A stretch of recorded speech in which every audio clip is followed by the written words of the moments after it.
Donc salut à tous, j'espère que vous portez extrêmement bien. On va revenir aujourd'hui sur une de mes crypto-monnaies favorites, le Solana tout simplement.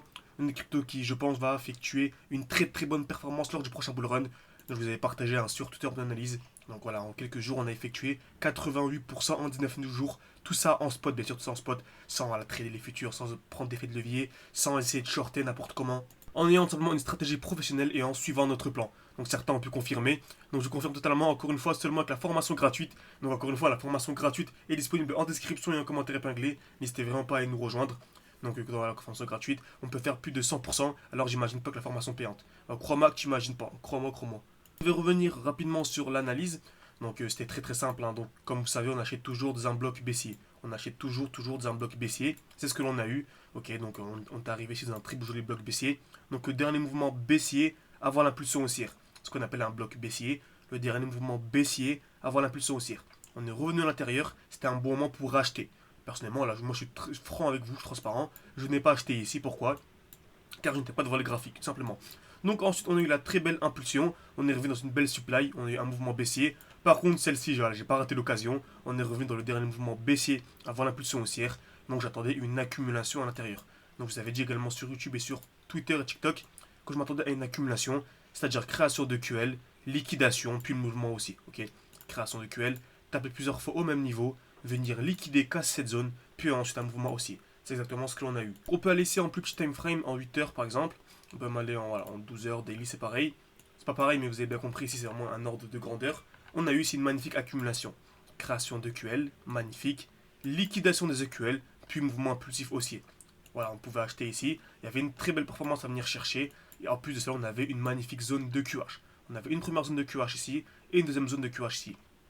Comme vous savez, c'est des zones de liquidité ultra importantes. Voilà, excusez-moi un peu si je parle de manière assez rapide, je suis un peu malade en ce moment. Mais voilà, je vous fais quand même des vidéos, donc n'hésitez pas à mettre un like pour me soutenir. Merci à vous.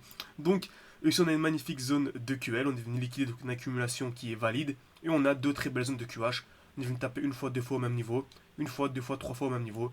Donc je m'attendais à la liquidation au minimum de cette zone de QH, puis de cette zone de QH. Donc ici en spot, il y avait une performance vraiment très simple, par exemple en achetant sous les EQL, ou au retour sur les EQL et en revendant après au-dessus des EQH, une performance de plus de 34% à venir chercher de manière très simple. Ok, et tout cela en moins d'un mois, on voit ici en peine quelques semaines. Donc c'est vraiment extrêmement intéressant.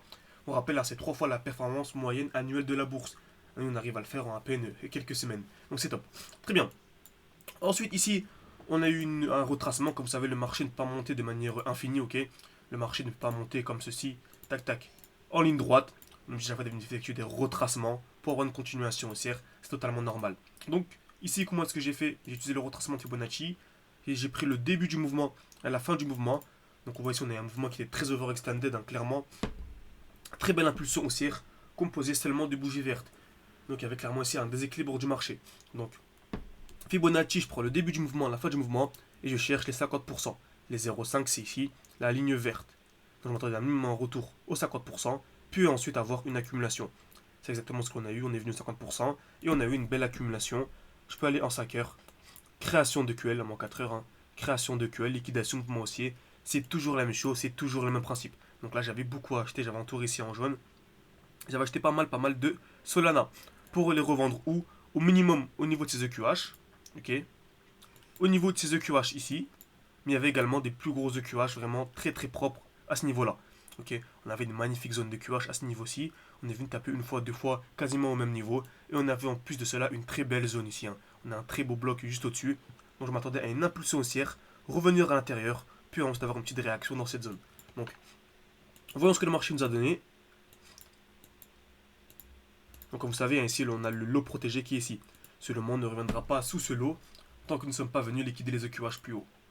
Ok, très bien. Parfait, donc on a eu ce point octet protégé. On a eu la cassure, la très belle impulsion.